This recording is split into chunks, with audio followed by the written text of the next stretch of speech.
Buenas noches, gracias por continuar conectados a la señal de Costa Rica Noticias. Estamos en vivo a las 8 de la noche con 3 minutos. Soy Ernesto Rivera. Hace 5 meses, el 4 de agosto del año pasado, el periodista Diego Bosque publicó en el periódico La Nación la primera entrega de una investigación sobre compra de mascarillas que realizó la Caja Costarricense del Seguro Social por $4 millones a 2 proveedores inexpertos.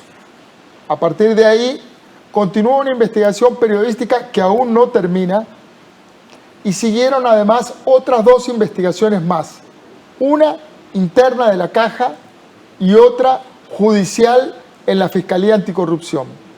Se revelaron nombres, fechas, documentos, cifras y se terminó suspendiendo al gerente de logística y a otros funcionarios de la Caja. El periodista que inició esa investigación y quien se ha mantenido con el dedo en el renglón se llama Diego Bosque, y está aquí conmigo en el set de Costa Rica Noticias. Buenas noches, Diego, bienvenido. Buenas noches, Ernesto, y buenas noches a todas las personas que nos ven desde sus hogares. Muchísimas gracias por la invitación para hablar de esto que nos gusta muchísimo, que es periodismo. Exactamente, periodismo, de investigación. Exacto, sí que cuesta desarrollarlo porque cuesta dinero y recursos y tiempo y también muchas horas de invertir en escarbar y en hurgar papeles, grandes expedientes, en este caso de la Caja Costarricense de Seguro Social. Hay una frase de George Orwell antes de las preguntas, que a mí me gusta mucho y que dice, o decía Orwell, que cuando el periodismo no investiga es propaganda. Pues sí, ¿verdad? Así es. Bueno, felicitaciones por una investigación periodística valiente, incisiva. Te propongo que nos cuentes a grandes rasgos, porque es una novela complicada, ¿cuáles son los hechos? ¿Cuáles son los hechos que podemos conocer hasta ahora y decir, esto es lo que hasta ahora consta? Bueno, a inicios de julio del año anterior nos llegó al periódico un correo electrónico de parte de un proveedor de la Caja que adjuntaba oficios en los que alertaba de supuestas irregularidades en compras de mascarillas. Luego de ver los documentos, detectamos junto a la editora de Sociedad y Servicios, que es Irene Vizcaíno, que habían elementos que valía la pena revisar más a fondo. Y esos elementos eran aparentes adjudicaciones a proveedores inexpertos y además de eso irregularidades en el proceso. Entonces decidimos buscar en la Caja Costarricense del Seguro Social, ir al edificio central en San José y buscar los expedientes de estas contrataciones. Eso inició en el mes de julio y depara en agosto, el 4 de agosto, con la primera publicación, que es la adjudicación de 2 contratos por $4 millones a un contador y una periodista española que tenía una empresa relacionada o tiene una empresa relacionada a asesorías de imágenes y políticas. Estas 2 personas sin ninguna experiencia, inscritas como proveedores a última hora, ganan contratos, como dije, de $4 millones por 12 millones de mascarillas, y a ambos proveedores incumplen parcial y totalmente con las entregas. Te propongo un alto ahí, para ir entendiendo este primer hecho, este primer escenario. No se trataba de proveedores con trayectoria en la Caja y tampoco eran personas que, aunque no tuvieran trayectoria en la Caja, se dedicaban, tenían una experiencia en esto. Es decir, la Caja, en el medio de la pandemia, con el país en vilo, con muchas vidas en juego, contrata uno de los elementos esenciales para proteger a su personal y a la gente, a 2, como se dice aquí, cantamañanas. Sí, ese fue el primer elemento que nos despertó, digamos, el olfato periodístico, que era la adjudicación a MR Comunicaciones Políticas, que es una firma de la periodista española Mire Martínez Ruiz, y a un contador de 32 años, David Landergren Castro, que revisándolos en internet no tenían ninguna experiencia en adjudicaciones con la caja ni con ninguna otra institución del Estado. También los revisamos en SICOP y no tenían ninguna adjudicación, y es allí donde nosotros decimos no, hay que revisar los expedientes. En este caso era un expediente de 1000 y resto de folios que nos tomó varias semanas revisar, luego varias semanas contactar a los protagonistas, digamos, de la historia, que eran la Caja Costarricense del Seguro Social, el gerente de logística de la caja, los mismos proveedores. Revisamos que estas personas no tenían ninguna experiencia y que además se les adjudica el 27 de mayo y ellos se habían inscrito pocos días antes. Incluso en el caso de la periodista, al día 25 de mayo hay certificaciones en el expediente que demuestran que ella estaba morosa con la caja a pocos días de que le dieran una adjudicación por 1,9 millones de dólares. Entonces ese fue el primer caso, y de ahí es muy interesante, Ernesto, porque a partir de ese día, el 4 de agosto, yo hace tiempo, en 10 años de carrera, no publicaba algo en lo que tuviera tantos correos electrónicos diciendo está este otro caso, revisen este caso. Se fue subiendo la apuesta cada vez más. Pero antes de seguir avanzando con esa parte, me gustaría seguir puntualizando hechos. Primer hecho, no tenían experiencia. Segundo hecho, se hizo, y son los denomino hechos porque son cosas fácticas, es decir, no son opiniones. El 25 de agosto, todavía la persona, la periodista, estaba cumplimentando para poder convertirse en proveedora, es decir, aportando requisitos. Exacto, la adjudicación ocurre el 27 de mayo. Ella el 25 de mayo aún estaba morosa con la caja, pero lo más importante de todo esto es que el 13 de mayo se da, la caja tiene comisiones técnicas que evalúan si la mascarilla cumple o no cumple con las especificaciones técnicas que requieren para proteger al personal. Ese día 13 de mayo, una comisión técnica integrada por tres personas que están siendo investigadas en este momento, evalúa 18 propuestas para esta contratación de 4 millones de dólares y dicen 9 cumplen, 9 no cumplen. Entre las que no cumplían estaban la del contador y la periodista.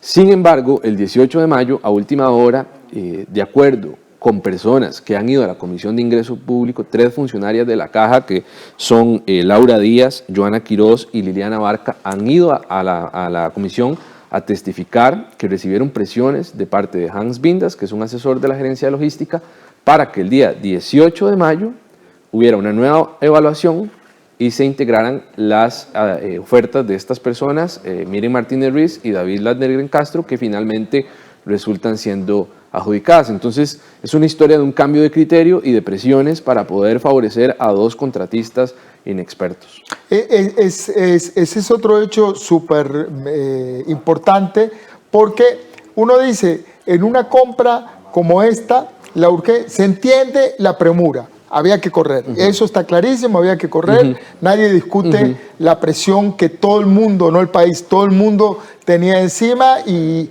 la escasez de estos productos en el mercado internacional, la competencia era feroz. Uno dice, bueno, tiene que haber un montón de gente ofertando. Como ahora nos das el dato, 18 ofertas llegaron, 9 no cumplían, 9 sí cumplían. De las que sí cumplían, seguramente había gente con trayectoria previa, institucional, en la Caja. Sí. De hecho, es muy interesante porque la empresa que nos da la alerta a nosotros es una empresa con trayectoria nacional, se llama Solumed, son las mismas personas dueños del Hospital La California, y otra empresa que se llama HMG Investment. Estas 2 empresas son preseleccionadas el día 15 de mayo y les dicen, ok, ustedes son las mejores evaluadas por la comisión técnica, preséntenos su oferta formal con una vigencia de 30 días, y era el paso previo a la adjudicación.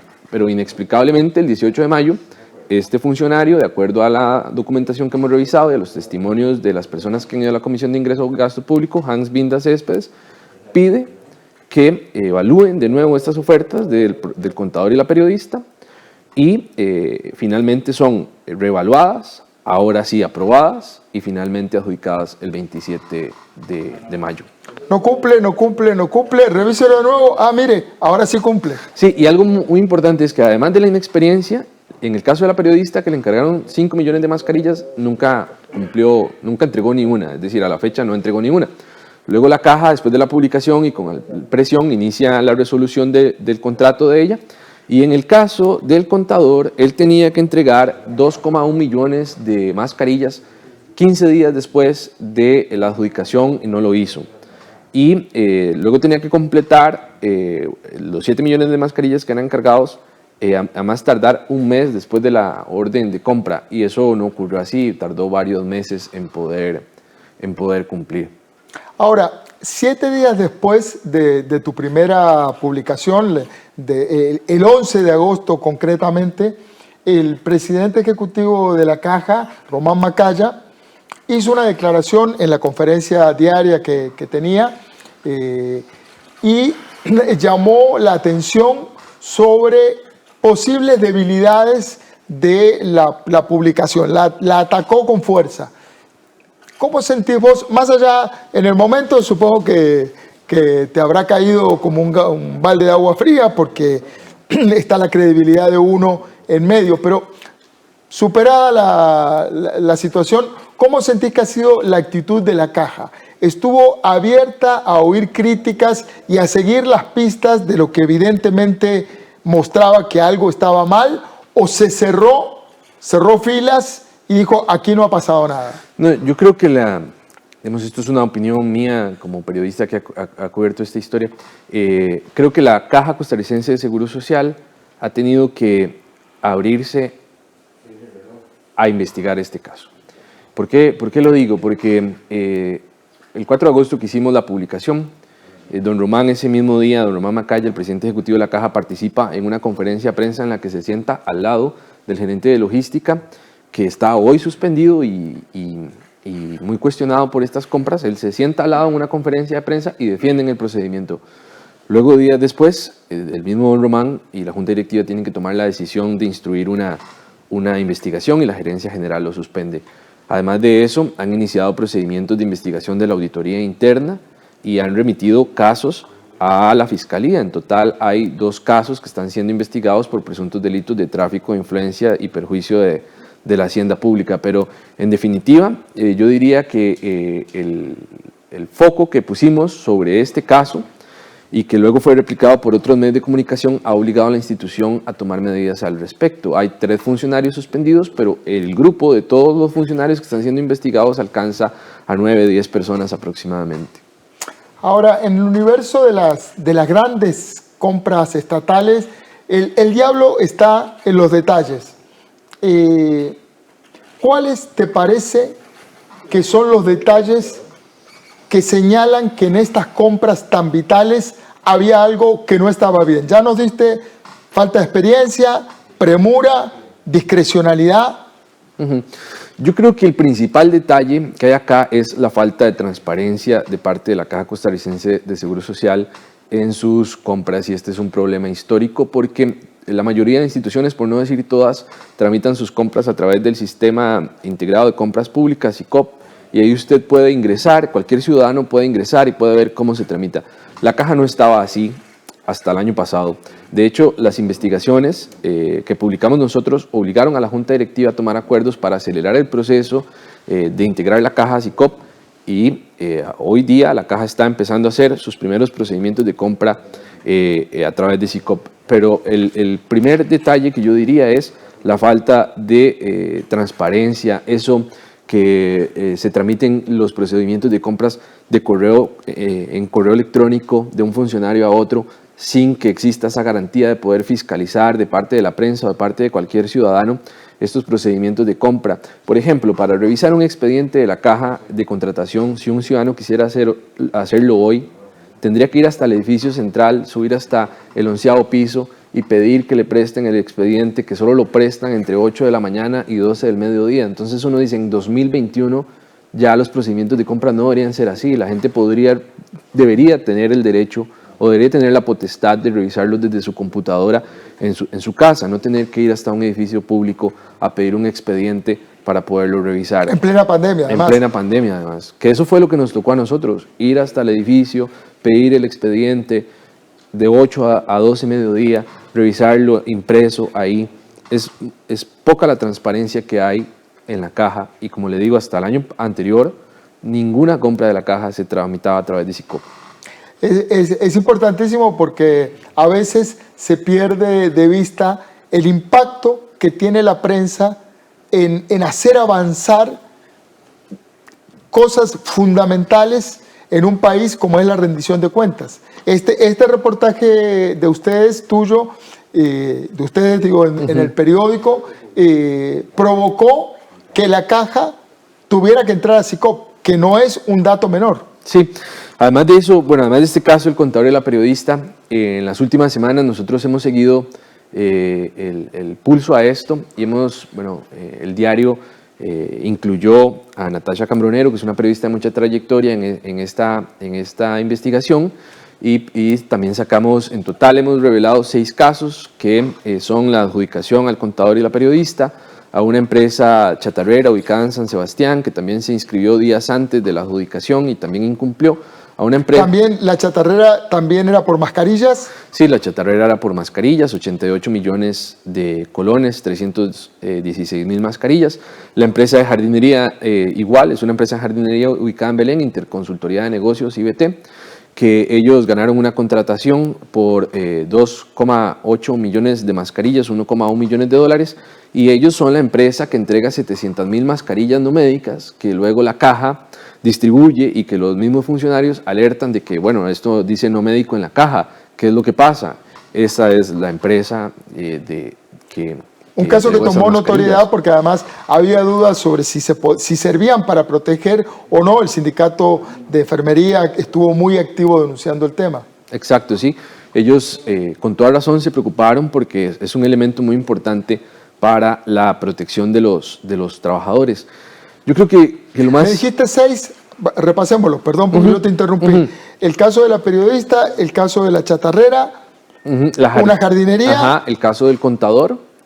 Además de eso, a veces son bastante los casos que nosotros a veces se le olvida. También está el caso de Rebeca Fernández Cordero, que es una psiquiatra que laboró en la caja entre 2009 y 2017 como psiquiatra en el Hospital de Niños.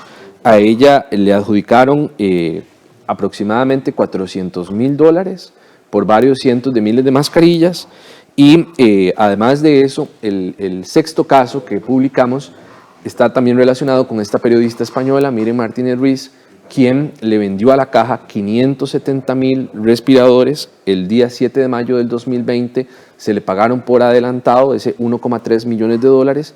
Una semana después, la caja, cuando recibe la mercadería, la revisa.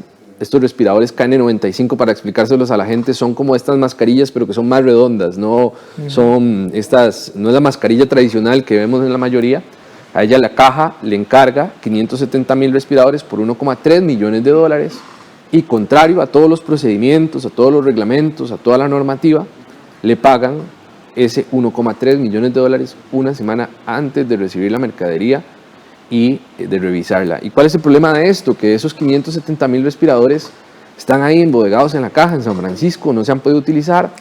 La caja pagó esto, lo transfirió a un banco en Nueva York, están los documentos en el sitio web, los hemos publicado todos, y ese es dinero de todos los costarricenses. Es el dinero de todos los costarricenses, pero además es la vida del personal de salud y de la gente. Digamos, es realmente se me ocurren un montón de calificativos que me voy a autoeditar para no meterme en problemas legales, pero sinceramente es inmoral jugar con la vida de la gente en un momento tan delicado como una pandemia, en un momento en el que el país necesitaba de extrema precaución para cuidarnos entre todos. Tengo una pregunta, ¿qué pasó con Miren Martínez? ¿Dónde está Miren Martínez? Bueno, nosotros hemos seguido un poco el pulso a lo que pasa con ella, porque ella fue a la Asamblea Legislativa a una comparecencia y fue bastante tensa la comparecencia de ella con los diputados.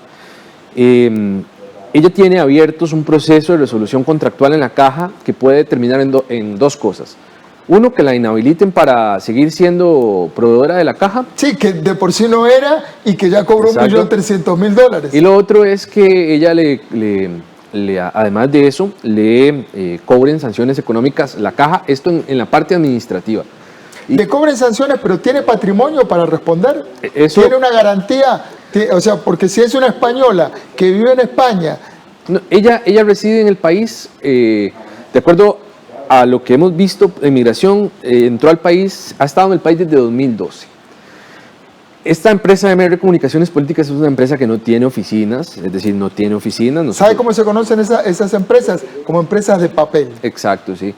Entonces, digamos, refiriéndonos a los hechos, ella tiene en la caja 2 procesos administrativos que pueden terminar en esto, en inhabilitarla como proveedora o en establecerle sanciones económicas. Y además de eso hay abiertas 2 causas en el Ministerio Público, una por este pago adelantado de esos 570,000 respiradores y en el otro por el caso de las mascarillas. Lo último que hemos consultado es que el Ministerio Público aún no ha indagado a nadie, pero tiene las causas abiertas y esta etapa es privada, entonces no podemos tener como mayor grado de detalle. Hay una cosa que a mí me gustaría decir, que es que el periodismo es importante para la sociedad, pero este caso viene de una alerta dada por proveedores y luego de esa publicación viene una serie de alertas dadas por muchos ciudadanos y por ejemplo a nosotros nos contactó un contador que nos indicó que este señor David Landergren tenía un hermano, Axel Landergren Castro, y que este muchacho Axel Landergren Castro era el contador de Hans Binda Céspedes, que es este funcionario cuestionado, que está suspendido, que el proveedor era el contador del funcionario público, que otorgó o que influyó para que se otorgara. Exacto. Él nos da esa alerta y entonces nosotros durante varias semanas, aproximadamente 3 meses, investigamos cómo podíamos demostrar ese nexo.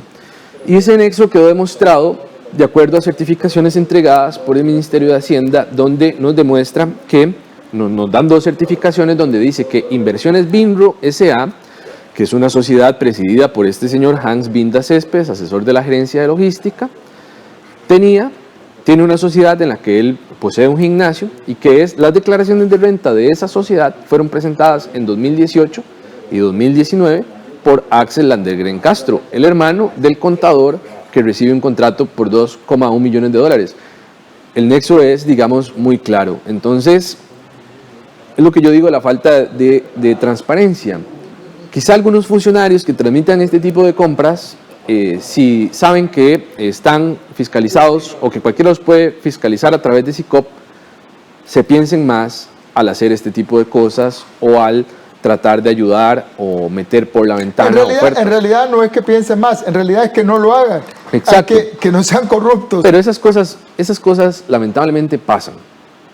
Y entonces yo creo que los funcionarios deberían tener, o más bien la ciudadanía debería tener todas las herramientas posibles para poder fiscalizarlos, porque Ernesto, estos son 6 casos que hemos revisado, pero hasta el 15 de diciembre, de acuerdo a un trabajo que estamos desarrollando en este momento, la caja, desde que empezó la pandemia hasta el 15 de diciembre, había hecho 1.303 procesos de compra de emergencias. 1.303 procesos de compra de emergencias, casi 50.000 millones de colones. Entonces, si uno pone el foco sobre 6 y se encuentra estas cosas, ¿qué pasaría si de verdad nos ponemos a revisar esos 1.300? Si tuviéramos la capacidad. Ahí entra el valor del periodismo de investigación, el valor de la prensa independiente, de ser acuciosos, de poder ser el ojo del ciudadano en los asuntos públicos. Sí, así es. Y digamos también lo que le decía anteriormente, se requiere tiempo, porque generar un trabajo de este tipo se requieren varios periodistas revisando papeles, invirtiendo tiempo, también gente de video, de infografía que se ha involucrado en esto, digamos, partes muy importantes dentro del equipo de trabajo del diario y ese periodismo cuesta dinero y es ahí donde yo a veces siento que se agotan un poco los espacios para poder hacer este tipo de periodismo. Bueno, ojalá que no se le agote el espacio, Diego, que siga trabajando, que tenga mucho aire. ¿Se ha sentido respaldado internamente por su medio? Sí, por supuesto. Es decir, hemos tenido absoluto respaldo en todo momento de parte del equipo de editores y de don Armando, el director.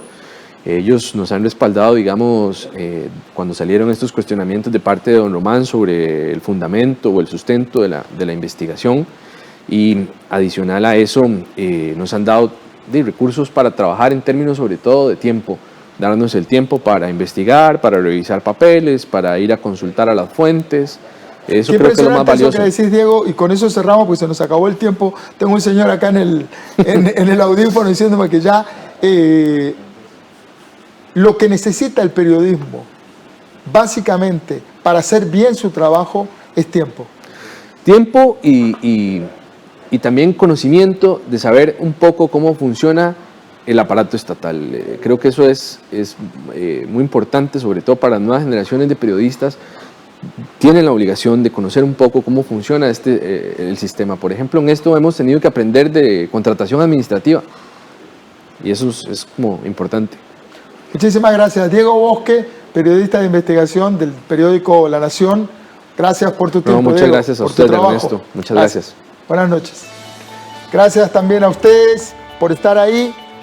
El periodismo independiente, la prensa independiente, cumplen un valor fundamental en las sociedades contemporáneas. Sin eso, en buena medida, estaríamos a merced de los aparatos estatales que quieran o no quieran dar cuentas claras. Esperemos que este caso llegue a aclararse completamente. Estoy seguro que la prensa independiente va a hacer lo posible porque así sea. Recuerde, trabajamos para usted.